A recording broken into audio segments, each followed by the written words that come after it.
This interview is brought to you by My Patriot Supply. Stephen King once wrote, "Panic is highly contagious, especially in situations when nothing is known and everything is in flux. The world we live in today is in flux, filled with flood of information that's often as much gossip as fact, making it hard to know what the real situation is, making it easy for people to panic and make bad decisions. The only way not to get caught up in that chaos is to have a plan, allowing you to avoid dealing with empty store shelves, long lines, and in the worst case, desperate people. So you need to use today to prepare. A great place to start is storing food in your home. I'm prepared and ordered even more recently. The experts at My Patriot Supply have told me that orders have now reached about 100 times normal volume, and they're shipping on a first-come, first-served basis. With this unprecedented emergency, orders are being delayed, sometimes 8 weeks or more. Take action so you're ready for what is coming and save $70 on a 2-week emergency food kit when you go to my special website, preparewithx22.com. Those that know what's coming are preparing for today.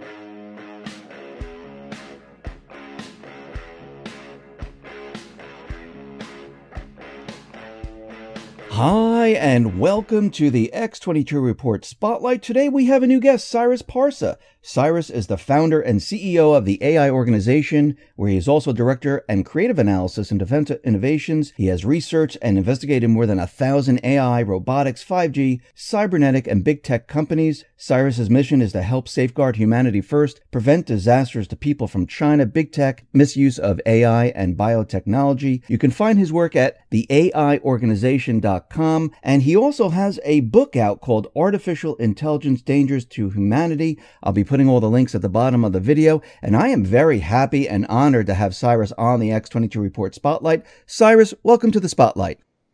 Thank you, Dave. Thanks for inviting me on. Yes, thank you for being here. And I just want to start off with, I'm very happy to have you on because you know a lot about AI, 5G, and I just wanted you to explain to people in a short little summary of how you got into this and why you got into this. Well, I'll give you a short chronology. I was born in Iran. We were Muslim. We had to leave the country in 1987. I learned the culture, and I learned a lot from the people in the United States. Lived in the East Coast and Midwest for 10 years. Then I lived in California, lived in China for roughly almost a year with fighting Wudang monks and learned internal arts called Wudang. And I came back to the U.S. and moved back to California in the year 2002, which I wrote a book called Better People, Better World, the book to save and change and better our world. It's about 800 pages, and it linked everything from finances to geopolitical issues to religious issues to conflicts and how we can make the world a better place. And I approached a few outlets to publish my book, and they said, well, you don't have any degrees. Who are you? How can you say these things? So I went up and investigated a bunch of other companies, and I went to school, BS in International Security Conflict Resolution, Masters in Homeland Security. And in 2017, I formed Loyal Guardian Security with the wish to defend against China and big tech and threats to the homeland, even from rogue entities via Iran in the Middle East. In 2018, I formed the AI organization, and that was after researching so many big tech companies, and I saw, okay, China is going to be the next monster. So one of the things I noticed that they had extracted a lot of different technology and things that can be used for the future on the 5G and 6G networks. For example, the WIS Institute, they're working on robo-bees to pollinate. DARPA, they're working on dragonflies. So they embed little machine packs into the spinal cord of actual dragonflies and different insects. And you can manipulate not only their flights, but their thoughts and make them do things. So the Chinese government and their intel groups, and through their students, through their professors, through their businesses, had extracted this information. And I verified with my contacts in China and open source and different investigations that they were working on using poison delivery systems in the future on 5G and 6G networks by mobilizing not only machines from robo-bees, which I term microbiota terrorism, MBTs, but they were looking to do it with cybernetically enhanced animals and insects. So there's actually videos from out of China that they're using beetles to have them fly. And the police are saying, yeah, we want to use this to surveil the populace. We want to use this to hunt criminals and so on and so on. So I formed an AI organization. I research and investigate over 1,000 companies, AI, 5G, robotics, cybernetics, bioengineering. And it was the spring of 2019. I privately in secret gave the Secret Service a 5-page brief. The summary was, if China and big tech are not curtailed within 1 year, maximum 2 years, all the world's citizens are in danger from multiple different ways, including microbiologic terrorism, which included engineered viruses. From nanoparticles and mixing different things. So in my book, Artificial Intelligence, Danger to Humanity, I talk about how they're experimenting with stem cells and looking to mix humans with chimerias and different type of animals and geoengineer humans in addition to cybernetically enhance them.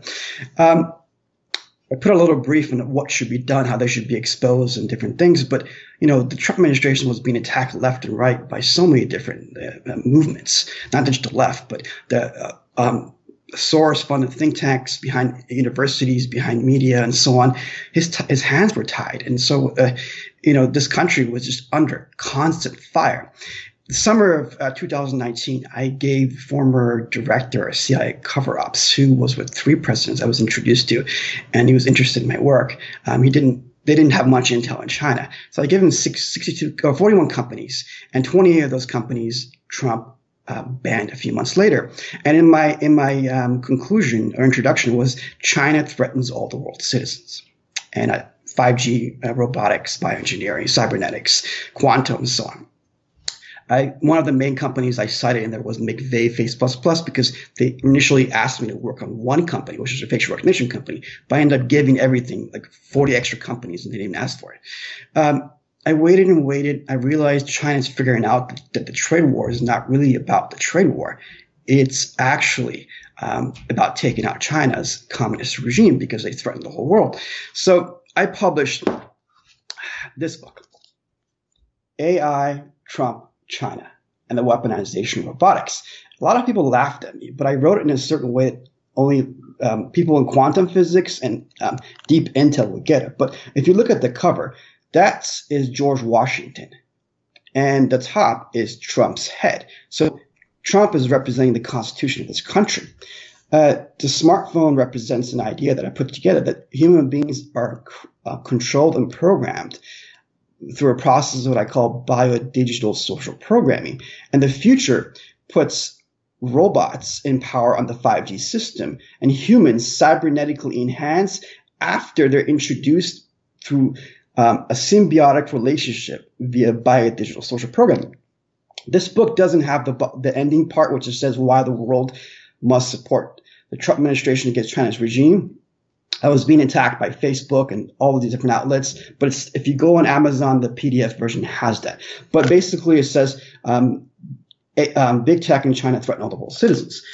I embedded this book into Artificial Intelligence, Danger to Humanity, since I didn't put any company names, and I published this in October after spending 2 months trying to get people to cover me, and the media wouldn't cover me. Think tanks were stealing, copying my stuff. They wouldn't support me. So I published that. Prior to that, I think about 3 weeks of publishing this, President Trump was sitting down with the Prime Minister of Australia. And he says, China threatens all the world's citizens. Exactly what I said. And so I had people in the DHS that gave my book to high-level CIA people, directly gave it to the White House, and it was confirmed. And then President Trump turns over and he says, you do robotics too, right? So this shows the AI 5G wars. So the next step was publishing this book, Artificial Intelligence, Danger to Humanity. Within 2 weeks of doing that, Trump's AI department states China threatens the world with AI, robotics, hypersonic missiles, and so on, cybernetics and bioengineering. So I'm trying to get people to retweet me, support me on social media, because all of the MSM is just blocking me, and some people are just plagiarizing my work, and nobody gets it because everyone's bogged down with the little digital civil war between the left and the right. And I see that the threats are so big, huge.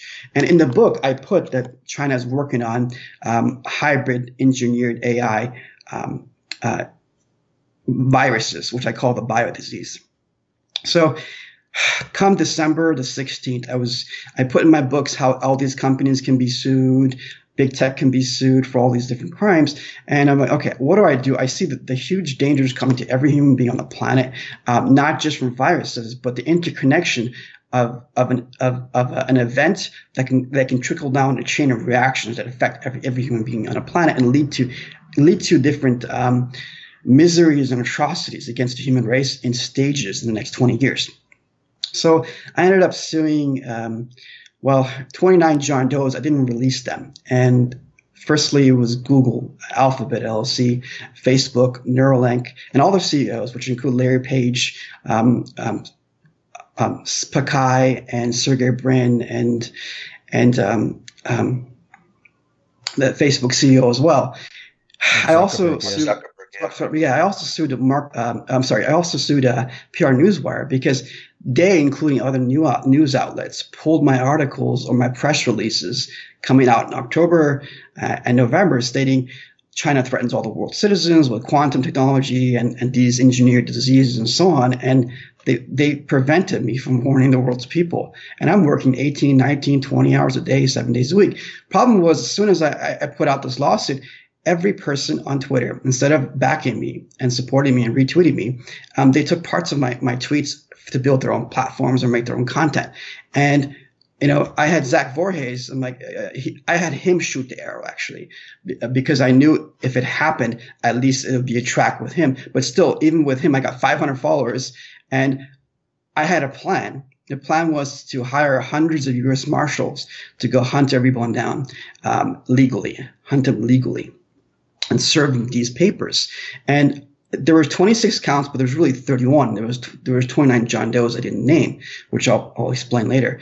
And the purpose was to expose these so we can point at China and see the threats that were coming.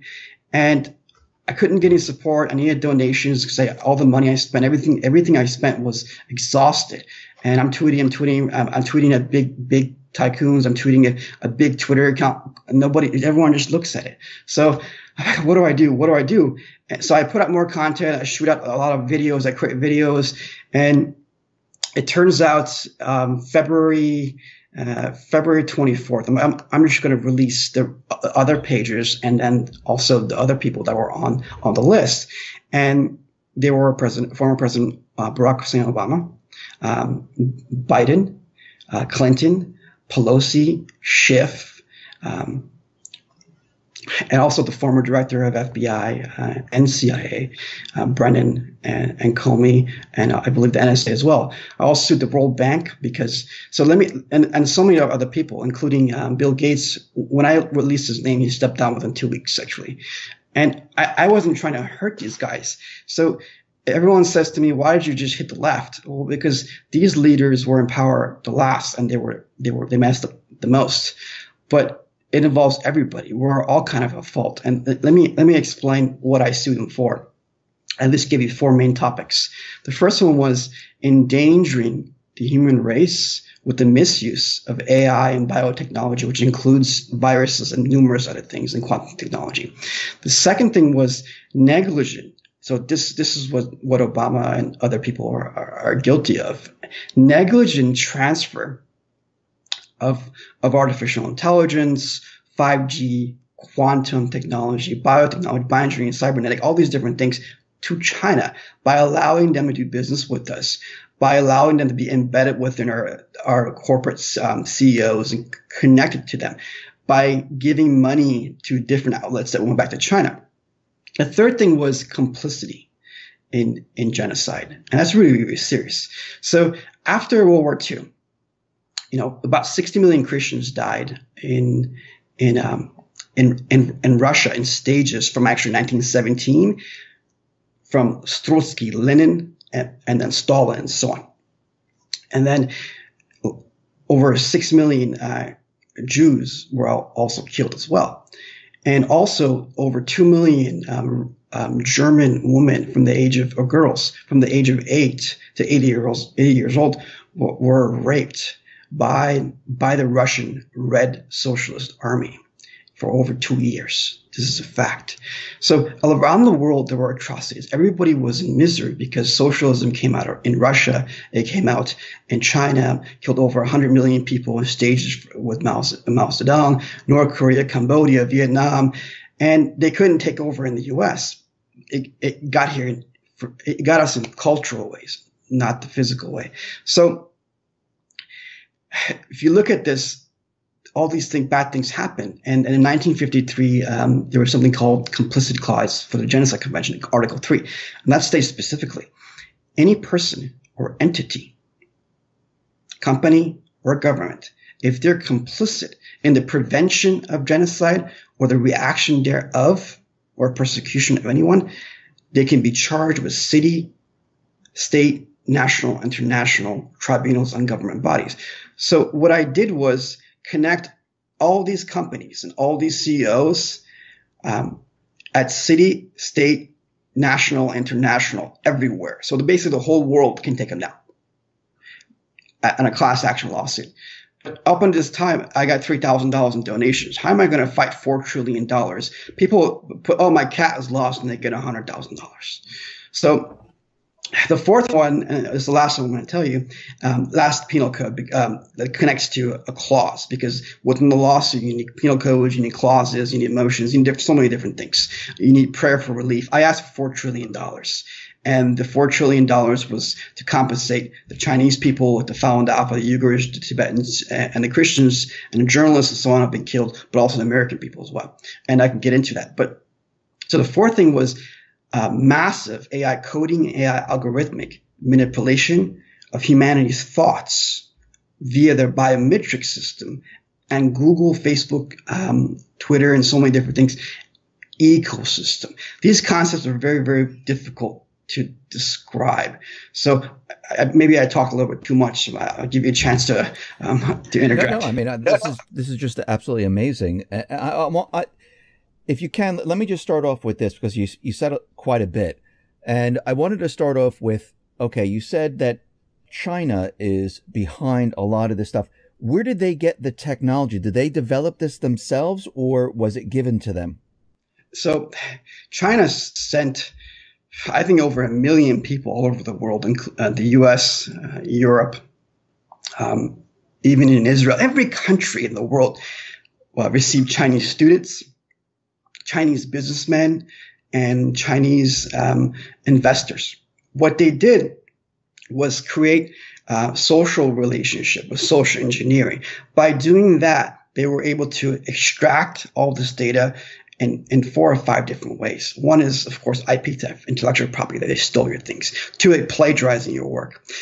3, they just sit and learn from you. So they're in a university. They're with, if you look at Bill Gates and Elon Musk, and he had Chinese with him, and so many different people. So they sit there and they learn from you. And collaboration and mergers, but forced tech transfer. So when these businesses like Apple, Google, and any business that goes into China. So Eric Schmidt is one of the guys I named, right? When you go into, and he's the former CEO of Google. When you go into China, they make you sign something which is called forced tech transfer. They don't just want you to do business in that country. They say, no, you have to tell us how this software, how this machinery was built. We'll still give you autonomy, but we need to run it. And then it kicks you out. So one of the companies I investigated was Didi Chuxing. Didi Chuxing initially copied off of Uber. So Uber was in China. They embed themselves with Uber, and then they kick out Uber and take this platform. And then they used McVeigh Face++, which is another company I investigated, facial recognition company. This facial recognition company initially was a facial recognition company. Then it became an AI company. Then it bought robotics company called Arisbot, which is named after the Greek god of war. Why would a Wow. facial recognition company become an AI company, then buy a robotics company? Same with Huawei. So what it can do is take these take the facial recognition and different like emotion detection, skeleton detection, voice detection, skin detection, health tech. We use LiDAR systems to look at your vital organ detect, different things. And then you can be hunted with drones and robotics on the 5G networks. Huawei is doing this too. So this is how they did it. Let me explain to everybody. I've had a lot of difficult time, but not many people have supported me, and they just keep on taking my content and making content instead of giving me support so I can use the organization to lead this, to defend people. But let me explain this. Huawei is a 5G grid system that connects the BRI, one belt, one road. What is the BRI? It's the old Silk Road that connected Persia to China to Europe and the whole old world. Now we have a new world. So China, from the Far East, has connected Huawei to the Middle East, to Europe and Africa. If it wasn't for President Trump, this country would be enslaved right now with Huawei and whoever else was. What do you mean enslaved? Let me explain what Huawei does. Huawei, so 5G is not, I put a bunch of videos out actually. 5G is not made for human beings. One of the videos I put out is 5G made for humans, machines, or AI? It's actually made for machines powered by artificial intelligence. So these smartphones, the 4G systems, they were a little bit too much to take for our bodies to begin with. And they bio-digitally social program, which I'll get into a little bit later in our conversation. On the 5G system, it's made to mobilize robots, robotics, drones, all sorts of machinery, cybernetically enhanced soldiers, bioengineered people and entities with the 6G system, and attached to virtual reality, augmented reality, and mixed reality. Think about how serious that is. Yeah. So when you have this Huawei system that connects to other companies that it has, like Mayface++, which has over 300,000 developers, and there were social engineering the world to give them their data. It's free. You can use their software. Use your face. Because within Didi Chuxing, that Uber company they had in China that went into India and Africa, South America, Japan, even Mexico, they had it. When you use their app, it's taking your facial recognition. So in China, it's an Orwellian state. They have something called WeChat. WeChat and different apps that they have that interconnect has hundreds of apps interconnecting. You have to use your face in order to go somewhere or get to a hotel or buy something for a lot of people. So you're being controlled by the network and the smartphone system and the communist regime, which is an Orwellian regime to begin with. So imagine Huawei hooking up to a digital AI brain on quantum technology with something that's attached to an artificial general intelligence that connects to machines, robotics, drones. Nobody in the world had come up with this analysis. Even when the White House looked at it, they were just their minds were blown. So, because what I did was I didn't just do open source. I investigated 1,000 AI, robotics, 5G, bioengineering, all these companies, 500 Chinese, 600 Western, and I put them all together and I saw what the big plan was. And I saw, wow, what's coming after humanity is like from numerous things. So people thought maybe, Cyrus is a little bit out there. Why is he putting words like he found extinction codes? That's in my bio at the end on one platform. Let me explain what that means. Yeah, please. So socialism has one platform, which goes to communism. So if you remember Ronald Reagan, he would make jokes and he'd show misery, and a Russian guy will say, well, yeah, we still haven't reached full communism. And then the Chinese still say, yeah, we still haven't reached full communism. So what communism and socialism does is consolidate and bring the power into one platform. So an AI system does best to take out the human race or enslave people under socialism. because it interconnects everything from finance to your social network, your geolocation where you live, and also your biometric system and everything in policy and government into one system. That means the AI system can generate and run everybody like a little mouse. That's one. But it can also do it in capitalism. So in this book, Artificial Intelligence, Data to Humanity, I coined another term called social capitalism. In this country, we're not capitalist. We're social capitalist. So it's a hybrid system of capitalism and socialism. Even within capitalism, so a lot of people think back, oh, socialism is good. That's what they say. Oh, social democrats. But even in Iran, that's a socialist system because they invaded the Islamic platform. Oh, we'll give you free food, free electricity, free gas, and all these different kind of things. And look what happened. We have 70 plus million people who are enslaved with a system they don't like. It's not what it does is attached. Socialism moves and attached to anything that it can take, from religion, from even the Constitution. So capitalism had issues because not of the system, but because of greed and people who are really overly selfish. If you have a good moral foundation, if you're ethical and you work hard, you have the right to make more than somebody else does. But there has to be ethics involved. But with capitalism, what it does is take these companies, kind of like little pieces, and puts them all together in stages. Once that happens, then it becomes a socialist system without even realizing that it's socialism. So what I'll do is this. So Google, it takes Google in Silicon Valley offers internet search engine, but not only that, they offer so many interconnected things. So why did I sue them? What Google has been doing is something what I call biodigital social programming, and taking your biometrics from that and giving it to the Google AI department meant for quantum technology. It's been stealing from you and you don't even know it. How does it do that? These smartphones are a weapon designed by the military branch of DARPA. They're made to mobilize drones and command military troops. But it was dumbed down and was given to us. But then it's become very, very powerful in a different way of social engineering, but what I call biodigital social programming. What is biodigital social programming? Bio stands for your blood, your cells, your skeleton, your bones, even the hair on your body. Everything that makes you a physical being that's not electric is within your biology. The next step is digital. Digital stands for your neural networks, your nervous system, your electrical field. But if you have a faith, if you believe in God, it stands for your soul, your spirit, or your digital self. Digital self, most agnostic scientists believe in digital self. This third stage is social. Social stands for your social media, your social network, or your emotions. So biodigital social programming.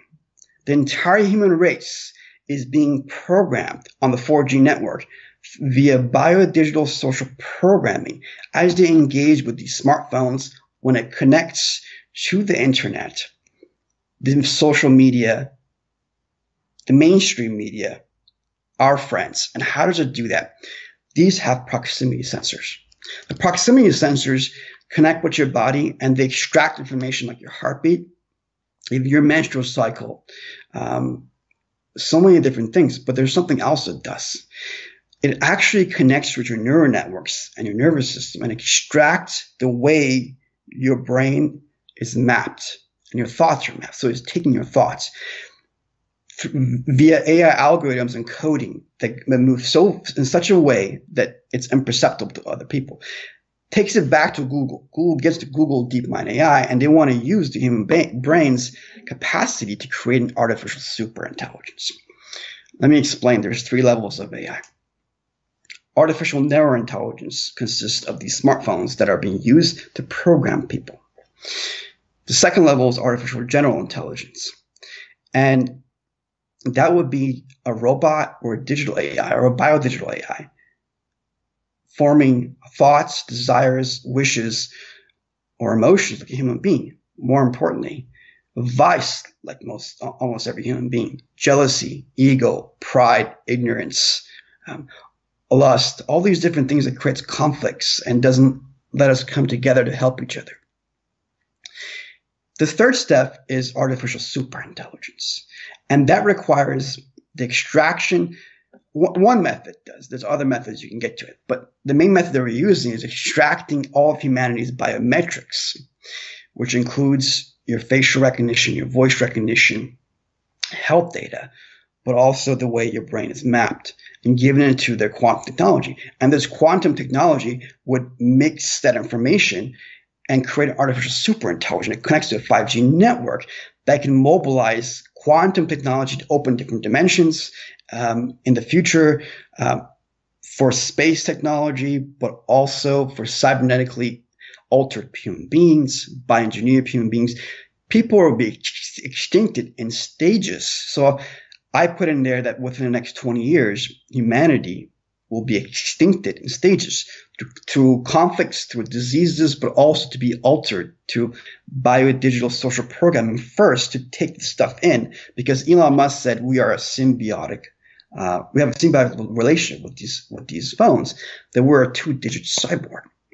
Well, I don't agree with him. I think it's a parasitical relationship, because what it does is constantly attaching to your nervous system, your neural networks, and people are addicted to it. It wants you to go back, press the button. A lot of people will sit down and they'll think, the really sensitive ones, they'll think, I think I got a text. I'll look over, it's flashing. That's because it's already connected with your brain, and it's telling you, and your brain is giving you a message. Oh yeah, I got a message. Sometimes you look over it and it's nothing. That's because it's a phantom. But it's actually programming you, and it's connected to you. So just think about what this can do and how it can affect so many different people. And this AI system is embedded within their financial network. So in China, they're using AI technology to not only surveil, but decide if they can give you money, how much money they can give you, how the money should be dispersed. So when you attach this AI system within our governments, it'll take them out. And if you look at our AI regulators, they are the PhD type. The PhD types are the very ones, and the tech ones are the very ones that should not make any decision and should have no business being next to President Trump in that area. Why? Because they grew up with this technology. Their brain structure has been formed, altered. So Elon Musk says, let me explain to you guys what's the purpose of all these things. These big tycoons, I sued them because I'm not against them. I try to warn them because at the end it's going to take them out. They want to live forever. They want to merge with machines. Elon Musk said in 2016, we're summoning the demons. We should put a stop to this AI stuff. And then within a year later, 2 years later, says, it's too late. For us to survive, we must merge with AI. So, and then look at my book. I've got his 3 companies in there. Tesla, he's commanding the AI system on the roads. Then he's commanding with the SpaceX. Then he wants to put a chip in your head to make you a cyborg murder machine. Why does he want to do that? Because he discovered that the human brain is the most powerful machine in the whole planet, even the universe. And he can't tap into it because he realized most people use 3 or 4%. And the reason why he's so smart in that regard is because there's an area in his brain that's made to create technology or to be able to put things together. That area is very advanced. Same with Bill Gates. But the other areas, which is wisdom or faith, completely blocked off for Bill Gates. And Elon Musk, he believes in assimilation. It's a little different. So what he wants to do is merge human machines. But I completely disagree with him. It's the end of Elon Musk, anyone who does it, even the world, in many ways. Because Elon Musk says, well, this artificial superintelligence may see us as insects or ants. So let me ask you this. If it sees you as an insect, Mr. Elon Musk, and that's what you say, why would it want to keep you? Once you merge with it and it replicates itself within your neural networks and your cells, it will just replace you. It would take me hours to explain how this can be done, but people believe we are different from machines. We are different, but at the same time, we have inputs and outputs. Our skins have receptors on them. This is why virtual reality or mixed reality, they want you to connect with mixed reality, because when you wear haptic suits or these devices on your forehead, you're already seeing these things. You just don't you don't pick, your brain doesn't tell you are, because you have to open certain areas in your brain to receive them. So what they want to do is have machines hook up with you. But when you do this, you realize this stuff is already connecting with you. It just allows you to see it. People don't see the frequencies that are up. The 5G system, the internet, it's always been there. You think DARPA created the internet? No, it's always been there. What they did, discovered these, and they start connecting things. I created something called a concept called the AI Global Biodigital Network. That's really deep, but there's so many levels of it. I'm sorry, I probably talked for a little bit too long. You may want to interject. That's fine. Let me just ask you this. So Yes. Google, like you talked about quantum computing, didn't Google just say that they were coming out with a quantum computer? So when you say that we're merging with them, does that mean that our brain and our functions in our brain is now merging with that technology and we don't need our bodies anymore? Not yet, but that's the stage that they're putting. So another company I sued was iCarbonX, and Google is doing this too. So the Chinese learned from us. What they want to do is, another reason they want to have you live forever is they want to create a digital image of you, because they're already taking all your biometrics. They know where you live. They know your geolocation. They know your family. They know your emotions. They know your deepest secrets. And they have your biometrics, your facial voice, and they can design a different you in the virtual world, right? So they're saying, okay, Mr. Sir and Sir, when you die, we'll just cut up your brain and take that data and then put it into a virtual world and you live again. But here's the thing. What they don't understand, and they don't have the wisdom for this. I'm sorry, these big tech guys, they don't have the intelligence for it. They think that when you just take out the data like a computer from a brain, that's really you. It's not you. Because that's just a level of molecules. We live in a dimension of molecules. I see you, you see me at the moment. You only see skins and skeleton and the organs and the blood and different kind of things. But that's just a level of molecules. There is the atomic dimension as well. So human beings have atoms inside them. And then there's more microscopic realms. So if you have a digital image that's really you, that's conscious. So a memory of what you have is just your storage place. Doesn't mean it's really you. So if you believe in a soul, spirit, it's inside of you and it's attached to different layers. If you believe in a digital image, it's still in different layers. And we're connected to, from what I read somewhere and I confirmed, our bodies are connected in parallel with different dimensions of atomic and molecular and neutrino structures. So that's why if you open the quantum realm, you can actually see that we're in so many different places. When you see me right now talk, it's not what you see. I'm not a stable form of energy. That's just what you see. Things are in motion. And so is everyone else. Their bodies are in motion. The cells are moving. And we're energetic beings. So these smartphones have an electrical field. So do every human being has an electrical field. You just can't see it. Can't feel it. Most people can't. I practice with the monks in China. And I've done disciplines for the past 20 years. And when you open up certain channels in your body, so the Chinese have a concept called meridian lines or qi. When you connect these channels in your body, you can become more sensitive and sense things other people normally don't. That can only do it with virtual, augmented, or mixed reality. These are things that the ancient maybe monks or saints worked on for a very, very long time. And within their books going back, even within Christianity and Catholicism, they talk about the light body and then also Buddhism. And even the Falun Dafa today and the Tibetans, they talk about these things. So these scientists are doing it in a different way. They're using science, which is actually a religion, and they're trying to touch these realms, but they don't understand the concept of free will and that they're actually killing you by trying to merge with machines because they can't touch your original self, your original digital self. So if you put a robot and then it's artificial narrow intelligence, you think it doesn't have life. But so there's another company. So the Boston Dynamics is one company I researched. They have dog robots in Boston and human robots. Right. Yeah, I've seen that. Yes, but there's another company in Hong Kong. It's a Western gentleman who's a Hollywood. I forget the name. It's in my book, but He wants to create a conscious AI. So as if human beings weren't enough, we've had all this mess for the past thousands of years. You want to make a digital or biodigital AI, a robot, alive. So let me ask you this. If you can take someone's digital self, download it, and put it into a robot, and that's what they want to do, think about the danger that could bring on the 5G and 6G systems.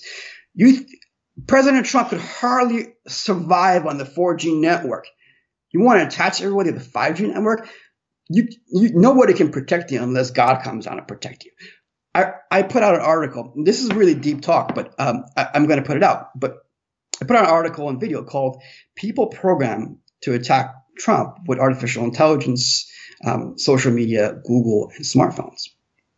And I put it in a basic way, and it's really hard for people to accept.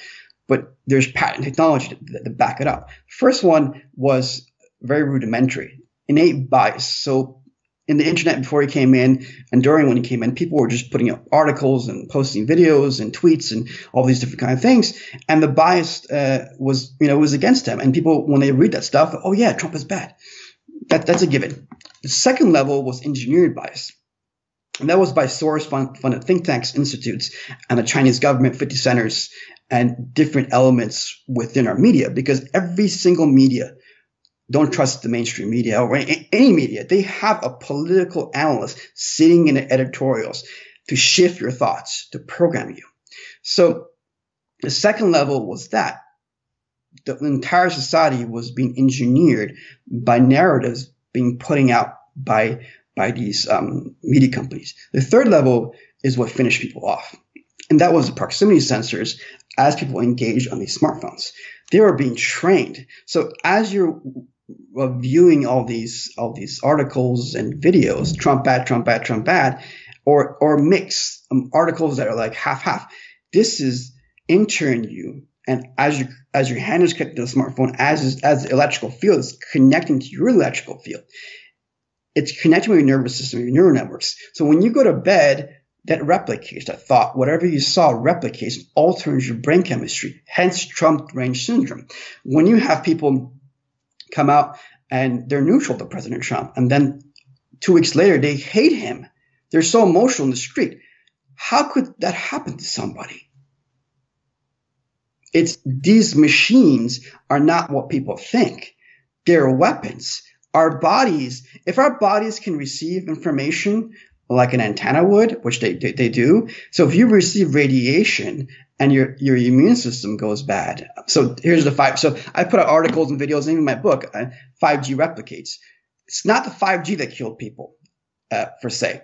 It didn't cause the virus. What happened is this, very, very simple.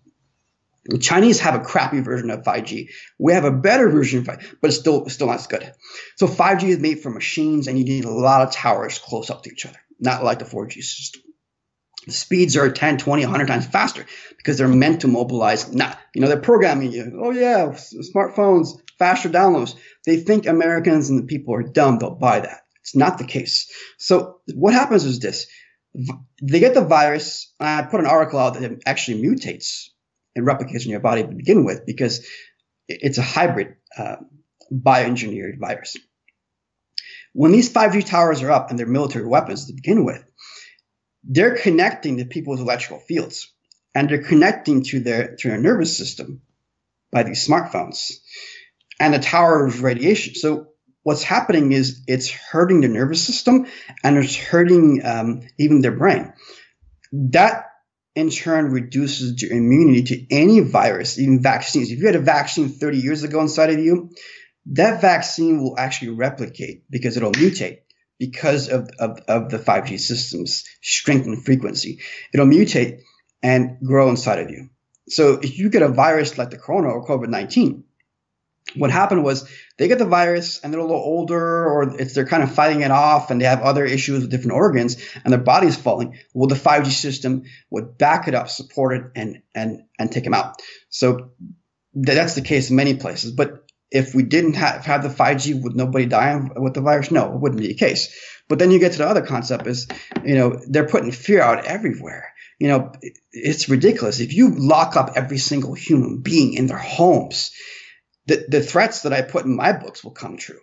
The other threats of not only Orwellian states, but conflicts, racial wars, even civil wars, and so many, just chaos would ensue. So, we're in a time of our lives at the moment. And I came out to do this, for altruistic purposes. I worked 18, 19, 20 years, 7 days a week because I saw great dangers to my fellow human being. Let me ask you this question. You mentioned something about extinction codes. Yes. Is that to extinct the population? Yes. So in stages. So I ran so many simulations that matched exactly the same patterns. So whether it was from finance, whether it was from education, politics, culture, conflicts, technology, they all interconnected. And they're going to extinct everybody. So I'm not against these big tech guys. People look at my lawsuit and they're like, whoa, we're really in trouble because, yeah, this is right. But they're not the only ones in fault. A lot of people have lost their way. So look at the 1940s, 1930s. I'm from Iran, okay? And what I got was from this country. And I'll give you an example. I had a gut feeling. So they put me in a line in Iran. They would say, Magbar Omrika, Magbar Israel. And Mag is Latin for muerte, for death. And Bar is for, so America, death to America, death. I would never do it. And I didn't know why they were saying this. I mean, 6, 7 years old. And, maybe I shouldn't say this because it's going to piss off a lot of people. And this is a huge network, but I will. So I'm sitting in line, or I'm standing in line, and the lady comes for the third and fourth time and says, hey, you need to say it. Magbar America, Magbar Israel. And I'm not Israeli. I'm not a Jewish person. I just couldn't take it. So the fifth time she comes around, I don't say anything. Slaps me in the face. Ooh, that got me. The sixth time she came around, she was going to do something else. Next thing I know, they take me, beat me up. Principal, everyone else. They grab her scissors, start cutting my hair, say un-Islamic to have long hair, and they cut me and I start bleeding on my face. And I'm thinking, okay, I'm a little in trouble here. So they're talking like Pastor is like the secret police. So then the other person's like, no, what about his parents? Just send him home. They clean me up. I walk home. And I get home and I don't say nothing. A couple of days go by. My mom's like washing my head. What's this? Why is your hair all like this? And then, what? You got a cut here. What happened? Didn't say anything because I knew what was. So anyway, I come to this country and, I went through some hard times and I lived in the East Coast, Midwest. But what I got was from this country, America. But I come out and I worked so hard 7 days a week and everyone was just plagiarizing my stuff or making their own content instead of supporting what I'm trying to do. And the mainstream is just ignoring me. And then the intel groups, I was the head of the Secret Service, CIA, FBI, and different intel groups. How did I warn that the world was in danger and the bio disease? And how did I put all these together when our intel groups were busy attacking President Trump? And I'm still not supported. So I came out not for myself, but for other people. So here's my point. I'm not saying I'm a good person. It's just different things came together at different times to make me want to do this. Okay. So I have to work on myself. But if you look at the 1940s, here's my point. The 1950s, it shows people had a certain culture in America and around the world. Not only were they respectful and nice from the outer world, they were nice inside. So they were Gone with the Wind, the cartoon Cinderella. They were like that. So what socialism Marxists did, they ruined the world and this country, and it was done in a certain way, very sneaky. In the 1930s and 40s, they had documents how they can make Americans salivate and destroy their culture through promoting deviant lifestyles that destroys their family and gets them addicted to drugs and alcohol and so many different things, and they can't prosper. So in 1940s and 50s, they embed themselves within Hollywood. because they couldn't take out the FBI, they couldn't take out the CIA, and they couldn't take out their governments. And our former presidents had mandates. You can look this up, to take these guys out, and they couldn't because they couldn't take them out physically. They had to do different movements. So the FBI was trying to take out Hugh Hefner, because what Hugh Hefner was doing, he was trying to say, okay, oh, you females, a few of your men have beat up your the wives, and movies are showing this everywhere. So why don't you show your breasts and everywhere else, and let all the guys be attached to it? And that goes to porn, and the hard porn, then even porn that leads to insinuating rape of girls. Right. And then we have this epidemic of sex and human trafficking, broken families, broken homes. They have these documents, and the FBI lost to Hugh Hefner with the Supreme Court decision of 5-4. So what these socialist communists from Russia did was support our different people within Hollywood and our institutes, and these PhDs. Their brains were altered within 1 or 2 generations, having a socialist structure. And that's in their writing. That was their plan, to destroy America in stages. Because how do you destroy a nation? You cast doubt on the belief of God and ethics and morality and family. Then you separate that structure, kind of like separating you want to invade an ant colony. You separate them in different ways. So they couldn't beat us military. They destroyed the minds of the American people. So, and you can see this in Hollywood. So you have a culture, then you have attack. So everyone gets invaded with this, and they don't know what to do until it's too late. So Americans are noble in nature, so are the world's people. Every human being, if you look at every faith, it says we are made in the image of God. We are created noble, good beings, and that's what we should be. All of us should work on ourselves. And it's not just about prayer with this virus, other things. We need to repent. Every single human being, we need to repent. If we've hurt any other people in our past, we should repent.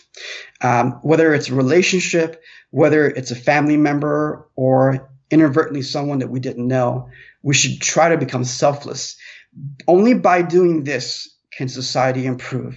Only by doing this can we prevent the future generation from hurting. Because this whole left and right thing going back, it's keeping us busy. And of course, I support most of the conservative thinking because it's more aligned with the Constitution. But our Constitution is being taken out in stages. This whole picture is coming through. And I see it pretty well. It's hard for me to get it out. And in this interview, I'm trying to do it. And I hope I didn't offend anybody. And I hope I didn't talk too in a more outlandish way. I'm sorry if I did. I feel like we are in danger in stages. Yeah, you're passionate about it, and you feel like you want to help. And I mean, what you're talking about is infiltration from within. Instead of attacking us, they infiltrated the country from within, and they waited and they waited and they kept doing it until here we are today. And I understand that. I mean, that's exactly what they have been doing. Now, with China and Huawei and their technology and everything that they've been doing, what was their end goal? Was it to depopulate the world? Was it to bring those people and bring them into the machine world? What was their end goal here? I mean, I know Trump, he went ahead and he said, okay, Huawei is out, and he started to ban that kind of stuff. I mean, what was China's, what was, whoever was behind this, what was their ultimate plan? So China wants to take over the world. That's their plan.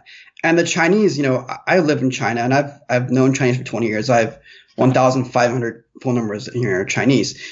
They're the most skilled people I've ever met at social engineering people and at lying to people. The most skilled. They can fool 10 FBI agents 100 ways in a different way. So clever.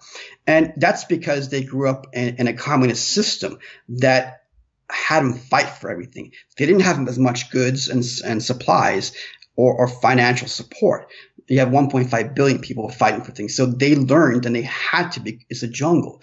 But they have an old history, and the old history comes from pride and ego, from having so many different dynasties and being an empire. So was the Persian. The Persian had the same vice. So they're so smart. This is how the Chinese did. They are nice to you, and they are your friends.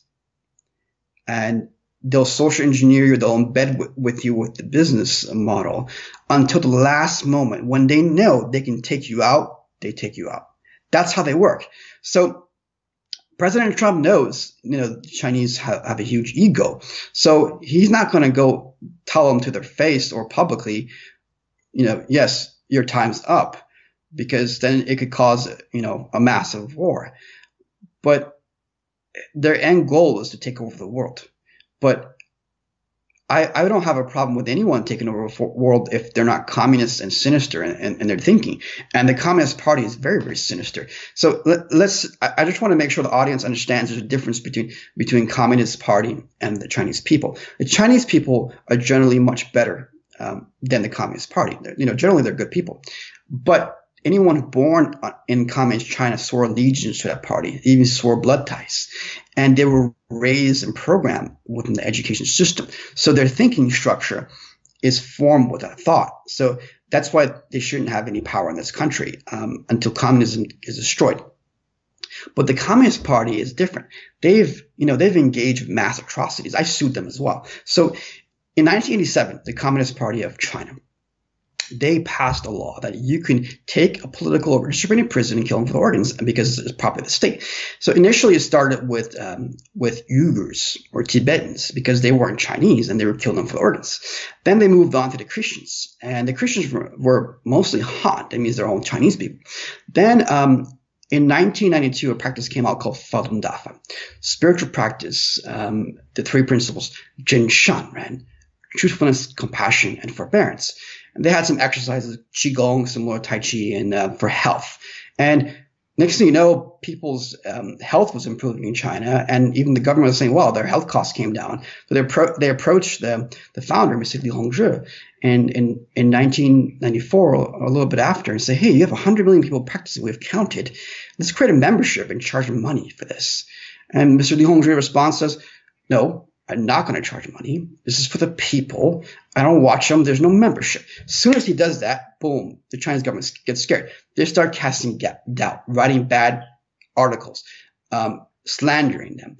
By 1999, they send the military in because they've already got their geolocation through just watching everybody, not tech.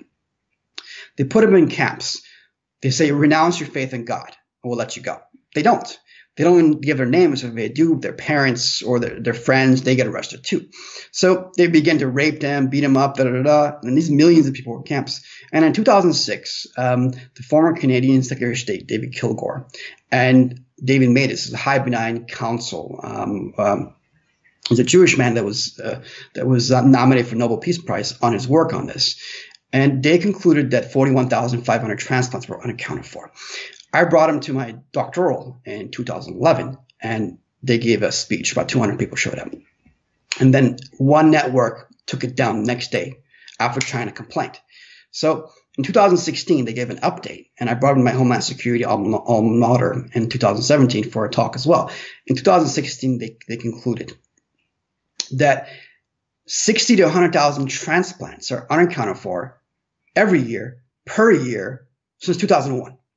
Comprised of Falun Dafa, Christian, Tibetan, Uyghur, and even democracy advocates that they didn't like. So they go to ask the Chinese government initially in 2006, and they see 3,000 donations, but it's 41,000 transplants they counted. Then in 2016, the Chinese government says we have 10,000 donations. But then they count up 110,000 transplants. So something doesn't add up here. And this is only what they can find by calling on the hospitals, checking people that flew in, because the Chinese government and their hospitals and imperial forces, they had embedded themselves within the internet and these sales pitches. And they were putting out, okay, fly into China, 48-hour wait times for heart, liver, kidney, and corneas. People from the US, Canada, Israel, India, Africa, all over the world would fly into China getting organs, even if it didn't work. Another person they had, because they were doing blood tests to these people. So I interviewed, investigated a lot of people who have been tortured and they've been blood tested, and everyone said to me, I don't know why, but they took my blood, and it took a lot of different people's blood, and the people who they let go were the ones that weren't healthy. So they picked the Falun Dafa. Why? Because they don't drink, smoke, or drugs, and they do Qigong meditation, and that gave them strong immunity. So they were the perfect prospects to kill for the organs. So they had moving crematoriums even. So if they knew your practice, the communist regime would use the security apparatus of the Communist Party with their paramilitary forces to do these things. And this is hard to believe, but it'll all come out. And, why did I sue Joe Biden? He took $1.5 billion. He was told, and the Obama administration, this has been going on, and the Bush administration knew as well. But Bush got bogged down with Iraq, so you can do nothing. But how do you, the internal White House report said the persecution was going on with these people and organ trafficking, organ harvesting. Multiple think tanks gave it. And also human rights and David Manafort, the United Nations Council on Torture and Persecution, 2009, 8 and 9 gave reports. Read my book. So, see, I'm tying everything in, right? Why are we sitting at home today? Why? How many people were complicit, knew that these things were going on and did business with China? And how many big tech companies like Google were sent with Eric Schmidt to design their surveillance state, facial recognition, voice recognition, geolocation, biometric data, so they can hunt these people. It's not only surveil their own people and persecute their own people, but to hunt people and kill them for the organs. You don't understand how sinister this Communist Party is. And they are professional liars. Professional liars. You think we're sitting at home because only 3,000 people died, as they say? Mm-hmm. You have 1.5 billion people in China. 1.5 billion. If the death rate is, let's not just 4%, let's just say 1%. If it's 1%, that's 15 million people right there. So, if you're old and you have a certain organ issue, any virus is going to hit you, it's going to take you out, right? So, but in China, it's different. The health system is not like America. And a lot of people aren't healthy.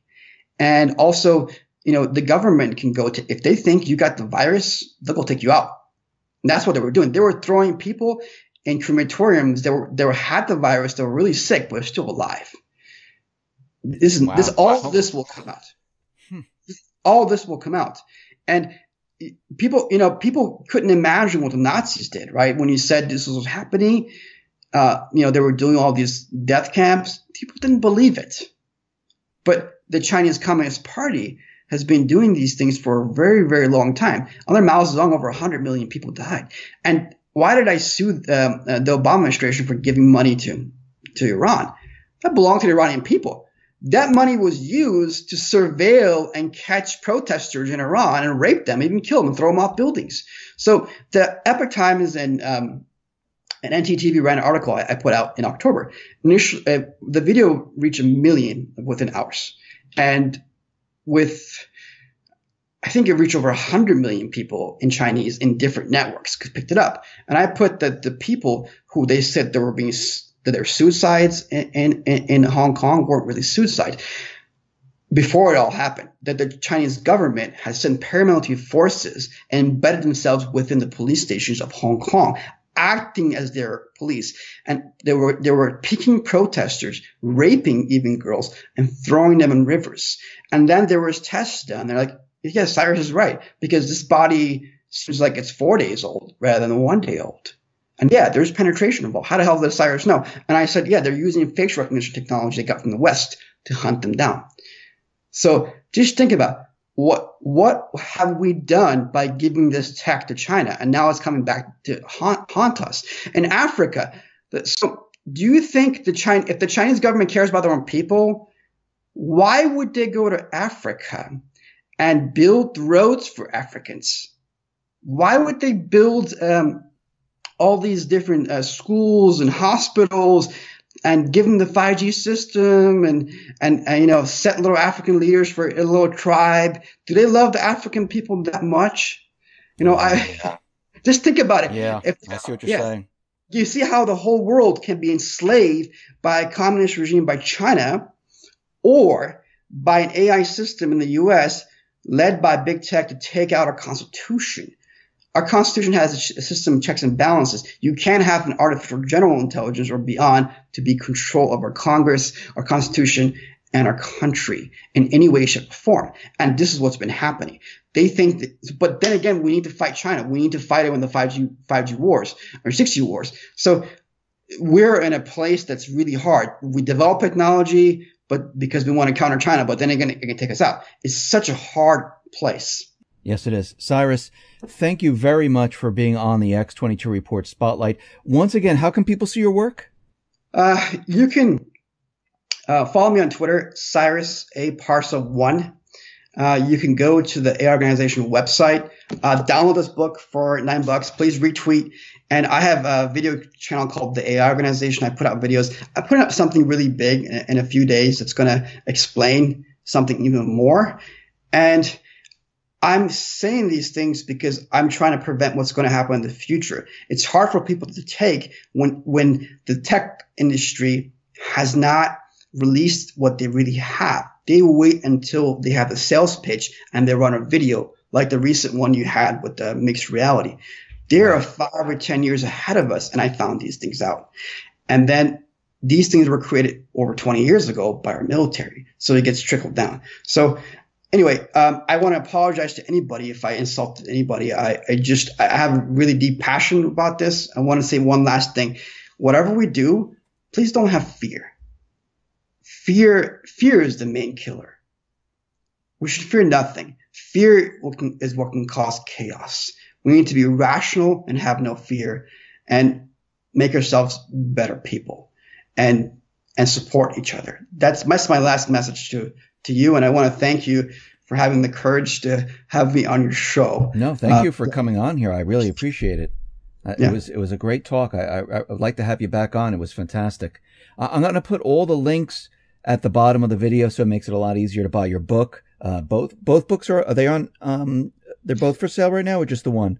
Both, but this one's already embedded inside of this one. Okay, 95%. I put some things in there that's really hard to believe. So this was made to get Trump's attention, and it was done because the White House was bogged down incoming from the left, and they weren't seeing all the stuff that was coming. So I had to do certain things. What I just needed is patriots to support me. And that's what I really need. I came out in altruism, and I really would like support and to be put on more shows like yours. And I really thank you. Thank you and the SGT report and John B. Wells and Red Pill and whoever else that had me on.